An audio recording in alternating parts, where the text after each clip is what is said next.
अब मुझे याद आई है तो मैं और भी अर्ज़ कर दूँ, इस बार कितना अच्छा हो कि जो लोग अपने बच्चों के लिए अपने लिए नए कपड़े बनवा भी सकते हैं वो बिल्कुल न बनवाएं। नए जूते, नए मोज़े, नए कपड़े, नई बेडशीट, नए पर्दे, पता नहीं क्या क्या लोग एहतमाम कर लेते हैं।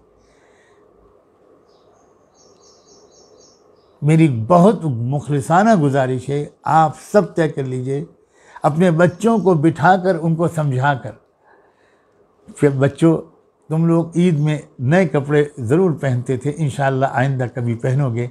बच्चों खुशी से इजाज़त दे दो, इस बार जो पैसे तुम्हारे कपड़ों पर खर्च होते, जूते मोज़े पर खर्च होते, वो उन पैसों से किसी परेशान हाल घराने को हम तुम्हारी तरफ से सपोर्ट कर दें, कुछ खिदमत कर ले, बच्चे खुशी से इजाज़त देंगे। इस तरह बच्चों की तरबियत भी हो जाएगी। आप सबसे गुजारिश है, और इसमें आपकी दूसरे पहलू से हिफाजत भी है, क्योंकि जहाँ ऐलान किए जा रहे हैं कि अब दुकानें खुलेंगी, वहाँ एकदम से भीड़ बहुत तेज़ी के साथ बढ़ रही है या बढ़ने का ख़तरा है। उससे जिस तरह के ख़तरे हैं उससे आप वाकिफ़ हैं, इससे भी आप बच जाएंगे।